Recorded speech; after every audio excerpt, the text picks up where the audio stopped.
Primeira coisa, quando a gente pensa onde um switch é utilizado, você tem que pensar qual é o tamanho da tua rede e o que é que você vai trafegar nela. Hoje em dia, né, a gente tem redes de diversos portes e cada vez mais tipos de dispositivos e serviços diferentes trafegam dentro da nossa rede. Cada tipo de dispositivo e cada serviço tem uma exigência de banda, tem uma exigência de número de pacotes que vão trafegar, ok? Uma característica de tráfego diferente, tá? Então veja, você pode ter uma rede pequena, uma rede caseira, um pequeno escritório que nem precisa de switch. Como eu falei, o próprio access point que você tem lá com 4 portinhas já é o suficiente, tá? Uma rede de pequeno porte que tem um switch, 2, 3, 4 switches de 24 portas, tá? Uns 5 switches de 48 portas. Já é uma rede aí de pequeno porte. Uma rede de médio porte com de 500 a 1000 pontos, tá? E redes de maiores portes aí, que você pode ter uma rede gigantesca, tá? Rede de 2, 3 mil pontos, 4 mil pontos e assim vai. Redes de faculdades, por exemplo, né? Que tem vários prédios, são redes normalmente muito grandes. Empresas que ocupam um prédio inteiro, vai ter uma rede aí também muito grande. E aí tem uma outra classe de rede, né? Como são as redes dos provedores de serviços e data centers, tá? Por que eu digo uma outra classe de rede, né? Porque eles vendem isso, né? Eles vivem de vender acesso à rede. Então o número de pontos que ele tem e a necessidade de banda que os caras têm é muito diferente do que uma empresa do mercado corporativo. Então vamos colocar assim, ó, quando eu falo rede de pequeno, small office, home office, né? Se você for ver aqui, ó, esse cara aqui, a rede pequena ou caseira aqui, o escritório, o pessoal chama de small office ou home office, tá? Vou colocar o home aqui, ó, do lado aqui, ó, também, home office, tá? Então esse cara aqui, a rede pequena que a gente tem, normalmente você não precisa de um dispositivo muito avançado, é um dispositivo simples, tá? Uma rede de pequeno porte, aí já depende, se for de uma empresa única, beleza. Agora, por exemplo, um exemplo de rede de pequeno porte é o branch office, né? O escritório remoto. Eu vou colocar aqui, ó, só o branch. É o branch office, tá? Ele pode pertencer a uma rede gigantesca, tá? Por exemplo, a rede de um banco. Mas aí o banco tem um escritório remoto, que é um branch office, que ele não vai ter aquela complexidade toda. O cara precisa de um roteador e 1 ou 2 switches, ok? Aí ele acaba se comportando dentro da rede de grande porte como uma rede de pequeno porte, tá? E como eu falei para vocês, né, os provedores de serviço de data center, é lógico, eles vão ter aí redes, tem provedores pequenos, médios, grandes também, mas normalmente um pequeno provedor já vai ter bem mais ponto de rede que uma empresa. E aqui a gente está falando, então como eu estou falando, né, essa parte aqui, ó, de pequeno porte, médio porte, grande porte, tá? Você pode utilizar equipamentos que são da linha, de várias linhas. Então, por exemplo, essa linha caseira, normalmente são equipamentos simples, bem baratos. Pequeno porte, a gente tem os equipamentos de small office, tá? Os equipamentos de pequeno porte, que eles têm menos recursos. Médio porte e grande porte, você pode utilizar equipamentos que a gente chama de uma linha enterprise, uma linha para empresa. Normalmente, esses equipamentos, quanto mais coisa você tem, mais caro ele fica. A gente vai ver ao longo do curso a quantidade de recurso que você pode ter num equipamento desse. E falando de serviço aqui, ó, né?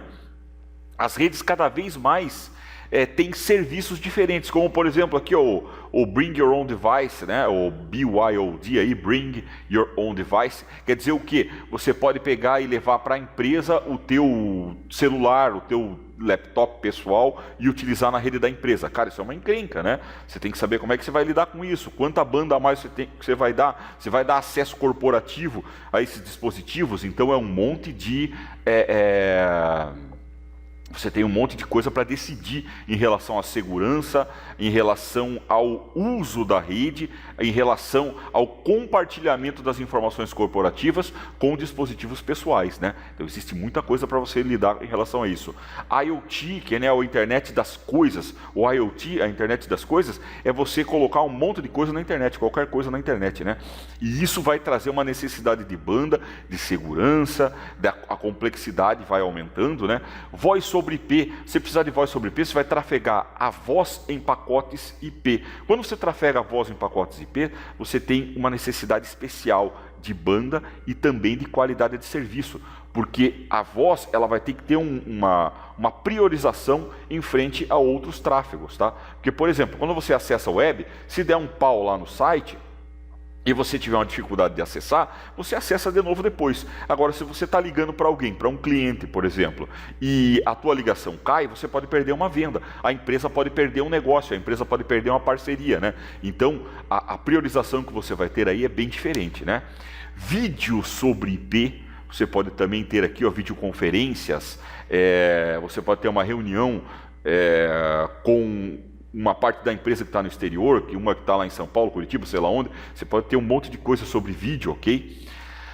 Monitoração, cada vez mais entrando, né, o surveillance, que é a monitoração, que são as câmeras IPs entrando na tua rede e são câmeras de vídeo. É lógico que é um vídeo que não vai ter a mesma prioridade que um streaming, né? Aquela coisa que você está, por exemplo, o presidente da empresa está fazendo uma transmissão ao vivo e todo mundo tem que ver. É uma outra prioridade em relação à monitoração, mas é mais uma coisa para comer banda da tua rede. Um ERP, né? O sistema lá que faz o gerenciamento de todo o processo da empresa, você pode ter backup passando na empresa.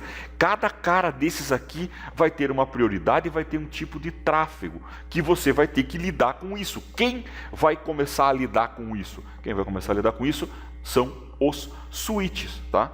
Então, quanto maior a empresa, quanto mais tipo de tráfego você tem, você vai ter que começar a se preocupar com o switch, com a capacidade que o switch tem, com a velocidade das portas, com a velocidade do entroncamento, com a qualidade de serviços, com a priorização desse tráfego, tá? Por isso que às vezes a gente sai colocando o switch na louca, né?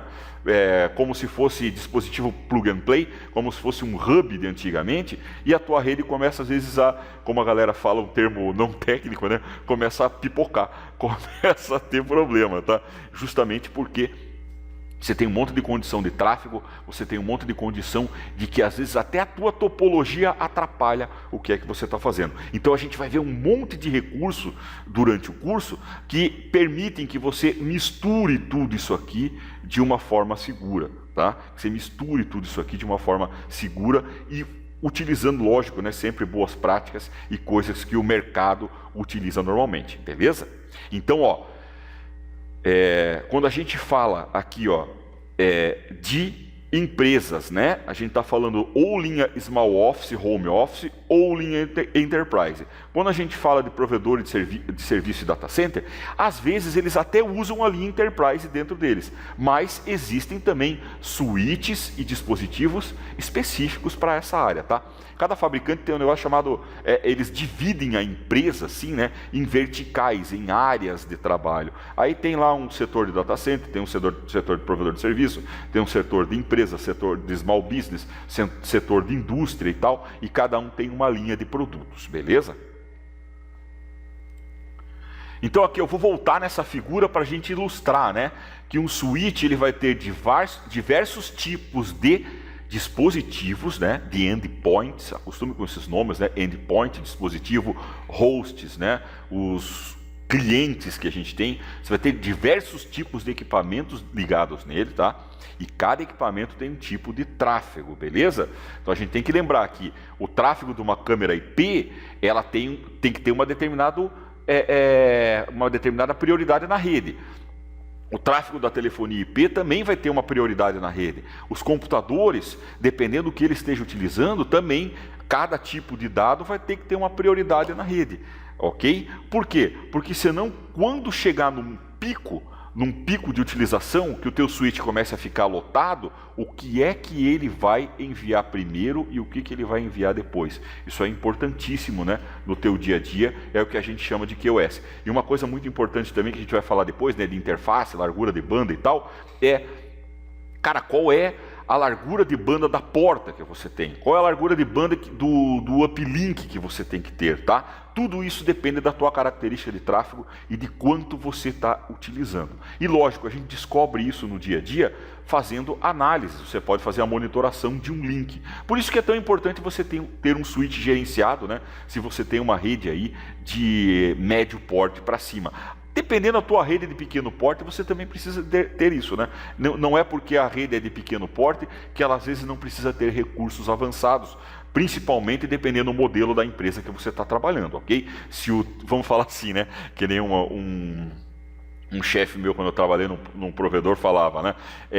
Se trafega muito dinheiro naquela rede, não importa o tamanho dela, tá? Ela tem que ser avançada, tem que utilizar dispositivos que consigam dar a garantia e a continuidade daquela empresa, né? Tem empresas hoje em dia que faturam alto, são pequenas e dependem 100% da rede da internet para o seu faturamento, né? Então a gente tem que tomar cuidado com isso.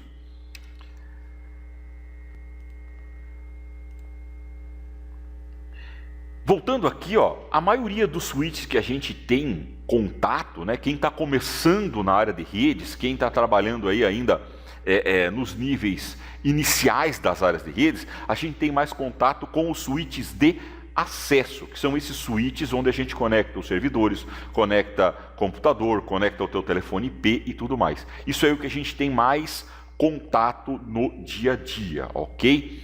Switch de acesso, esse nome Access, eu já falei para vocês que vem numa topologia chamada topologia em 3 camadas, tá? Esse nome vem dessa arquitetura, dessa topologia aí em 3 camadas, ok?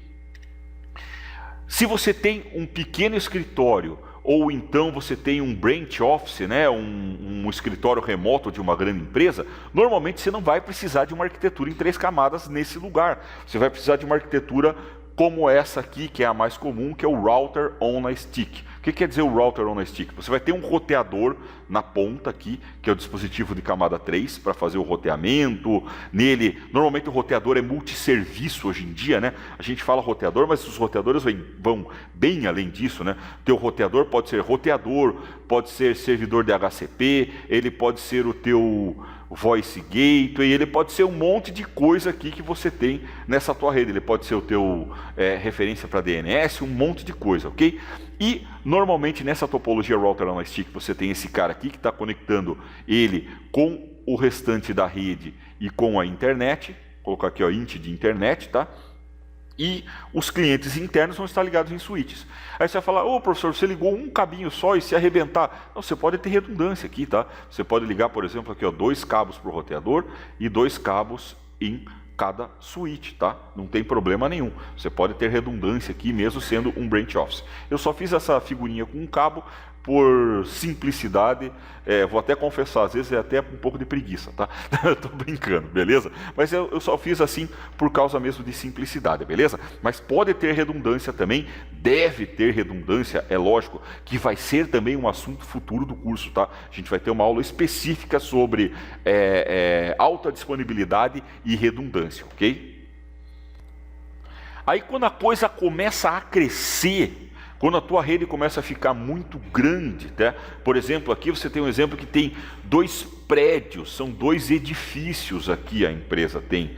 Você não vai conseguir ficar somente com um router on a stick, com um monte de switch ligado lá em cascata, tá? Porque isso vai acabar trazendo problema para você de redundância, problema de loop, de tempestade de broadcast e tudo mais que a gente vai ver ao longo do curso, tá?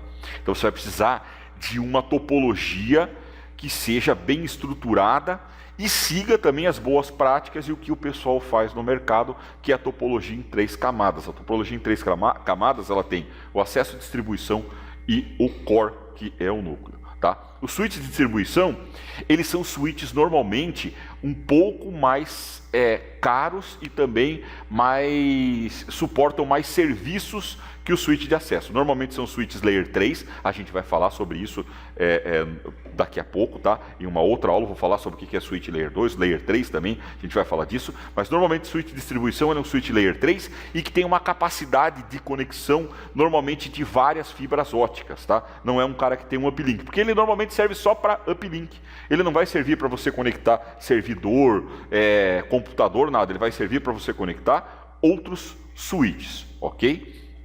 Então, o switch de distribuição, ele tem a função de fazer, por exemplo, o encaminhamento entre VLAN da tua rede.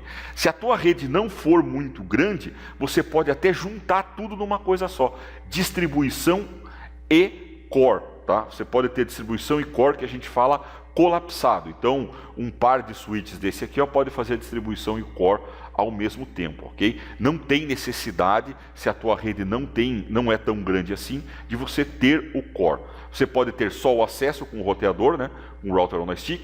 Você pode ter um core colapsado, né? A distribuição e o core ficam no mesmo switch, ou tudo separado, ok? E quando você precisa do core, normalmente são switches de um port igual ou maior ao dos switches de distribuição, ok? Então aqui você tem quando você tem essas 3 camadas, normalmente você tem uma rede bem maior, tá? Você tem, por exemplo, aqui vários prédios aqui, onde você tem vários switches de acesso que tem que ser agregados no switch de distribuição. Então você tem um prédio grande pra caramba, onde você precisa ter vários switches de distribuição. E aí o cara coloca aqui um data center, uma distribuição do data center, uma distribuição só para a internet. Então imagine a quantidade de internet que esse cara não tem, né? Deve chegar uma pancada de internet. Uma distribuição só para chegar ao WAN, imagine a quantidade de branch office que esse cara tem. Aí você vai falar para mim, professor, que rede é essa, né? Uma rede gigante desse tipo assim? Cara, rede de banco, por exemplo, normalmente é desse jeito aqui, tá?